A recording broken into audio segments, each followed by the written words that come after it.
Welcome back. Sometimes I like something with a little more punch than that 30-06.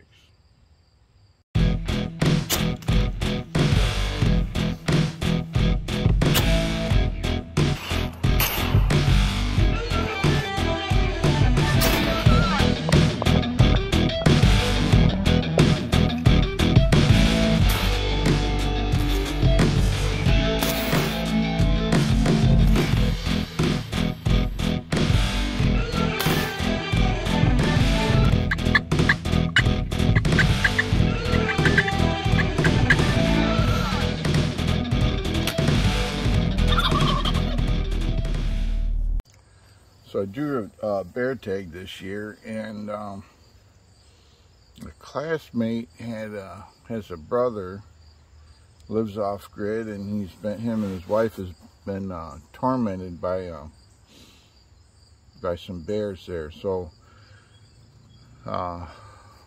she put me in contact with him, and we established some bait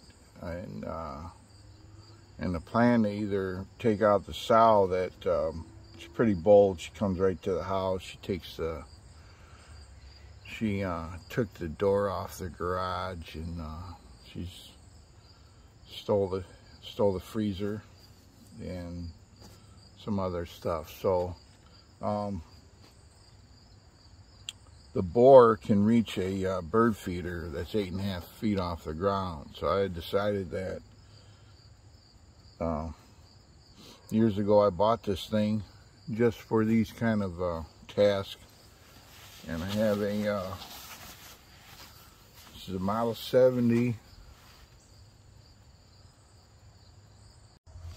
This is the model 70 XTR Sporter Magnum. I'll show that here, over here on the barrel here. It's this one's 338 Winchester mag, 24-inch barrel. It's a push feed, but that's all they were making at the time.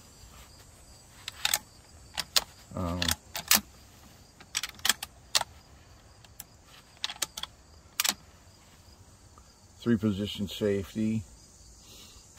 This one has a floor plate, so it's an improvement over the model 670 Winchester or 30-06 I showed the other day.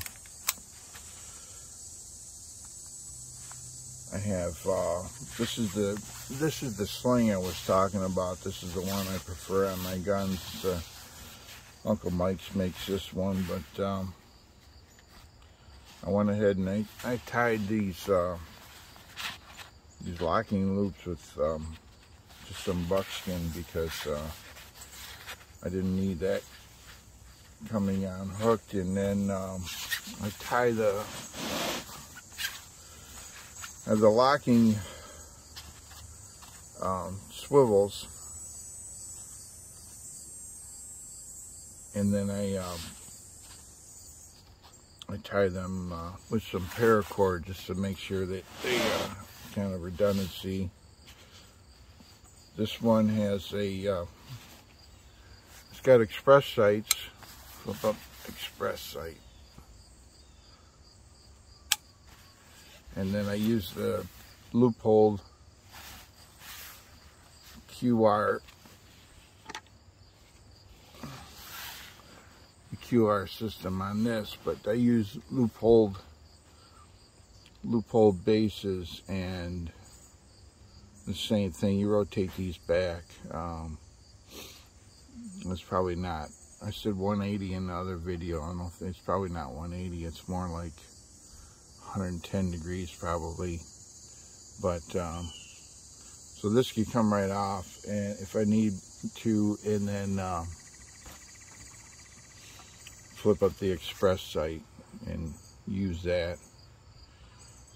This scope is a loophole 2.5 to 8 power, Vari X3.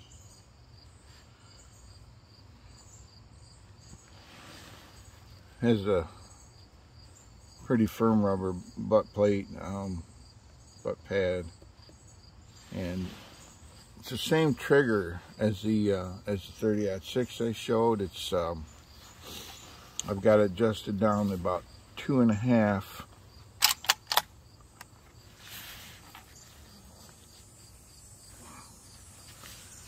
Down about 2.5 pounds. I don't know if you can see that, but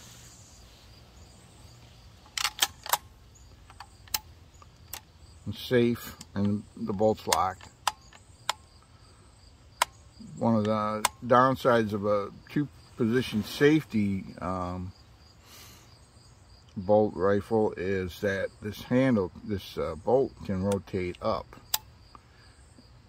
If it rotates up far enough and you're not paying attention to it, when you go to fire, that firing pin will try to rotate this bolt handle down and you get a light primer strike and the gun won't fire. And I know people that have missed opportunities due to that, but with this system, the bolt stays locked in the down position, the fire position. But as a habit, what I do is when I see I'm going to have opportunity, or I keep my hand on top of the bolt handle, where I swipe it down and then move the safety off, make sure it's down, and I've never had a problem, but it's something you ought to be aware of. But the trigger's nice and light. It's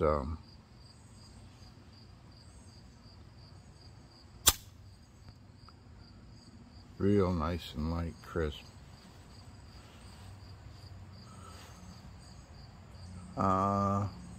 It's not too heavy.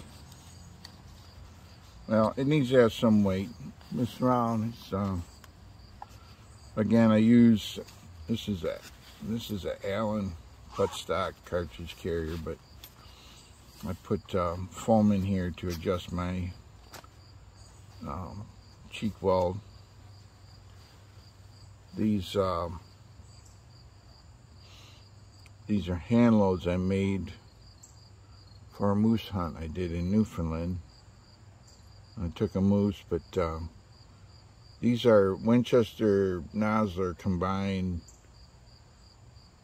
partition, and what they did was decide putting this coating on. I think this was Molly or something, but they moved the partition forward and had more lead behind in the shank than the original partition design. But that's what I'm going to hunt with this time.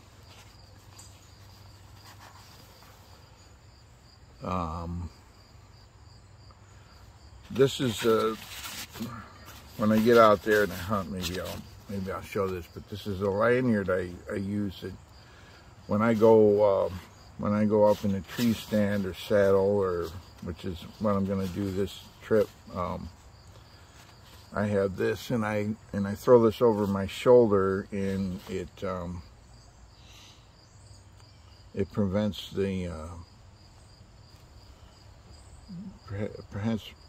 me from dropping this rifle.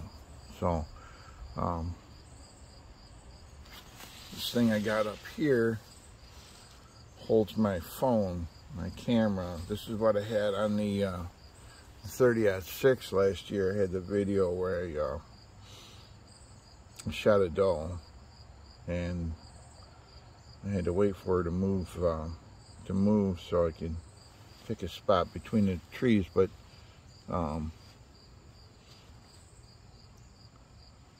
it seemed to be okay with the 30-06.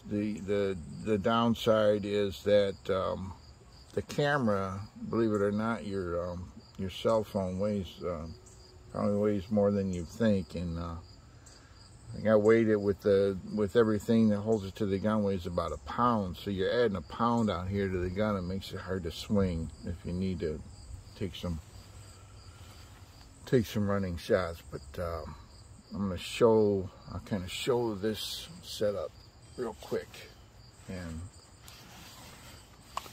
then I'll have to press on with getting ready to leave. I'm gonna leave in the morning and go up there, hunt tomorrow. Season opens, and then I hunt Monday, and if I don't connect, I come back for a 3-day weekend next weekend. If I still don't connect, then I'll come back in the I'll go back, I should say, in the archery. There's the archery only season where the dog hunters can't be out, so they won't interfere. But I'm going to show this camera rig. So I have this piece, and it just goes over one of the studs, the swivel stud there, like that, and then the pin on the swivel comes up through.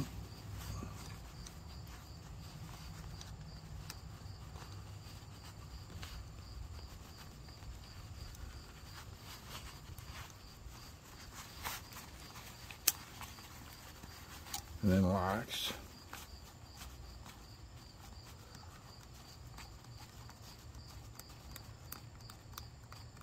Put that in place. And then my camera sits on here, and then just hold it on with a rubber band. But and what I did was I got all different kind of adapters for this thing. This one holds it to these guns and to the AR. This was made for the rail on the AR. But let's screw this in here.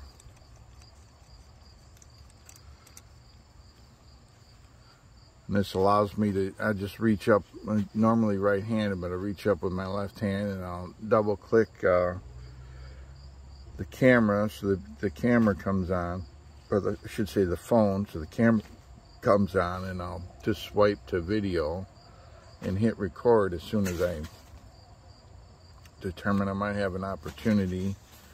This, I know it's a mess, but it beats dropping this out of a tree, but I'll do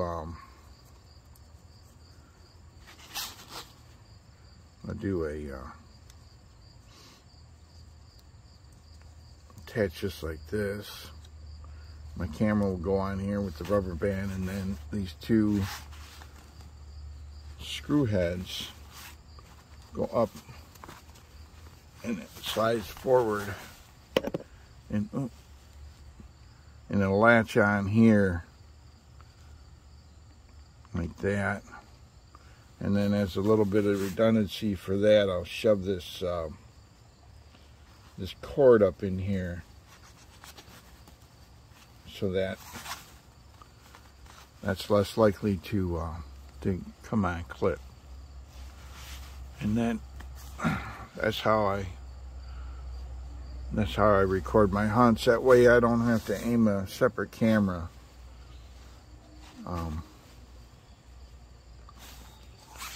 Just like a gun camera and a fighter.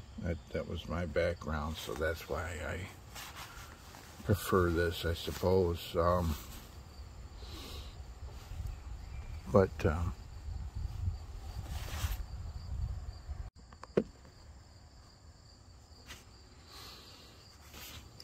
Anyway, that's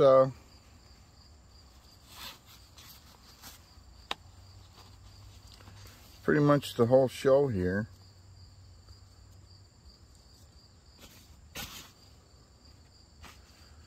I don't know what else to say about it. If you got any questions about it, it's hit me up in the comments.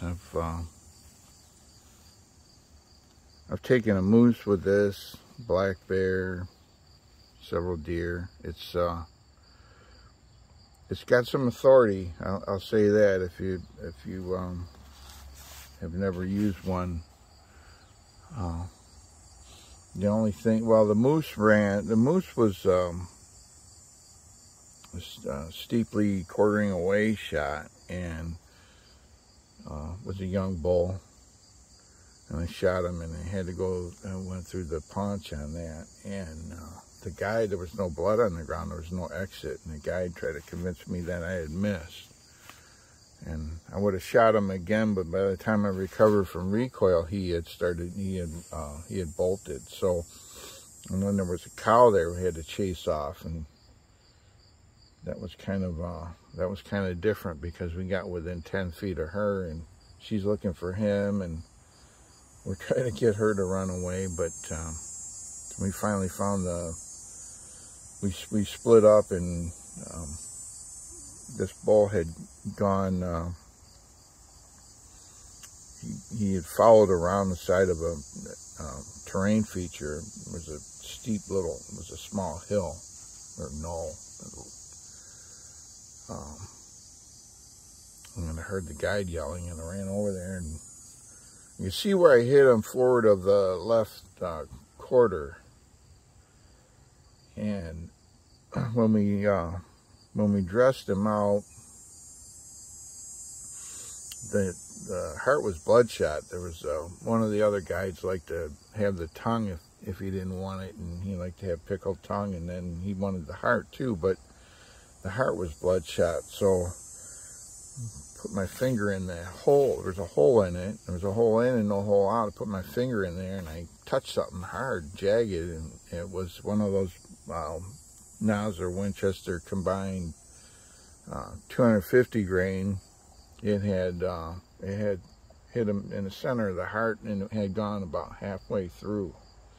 After going through that stomach, which is fairly huge on a moose, but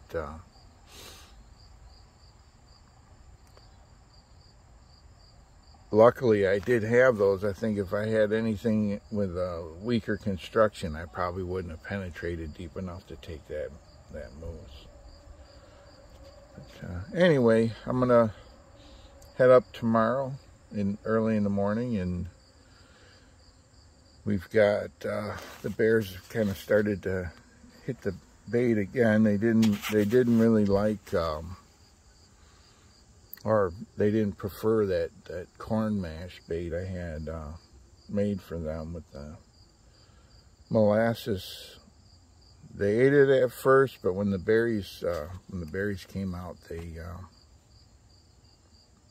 really didn't like that. So I got some granola and peanut butter and more of the traditional kind of stuff that guys use.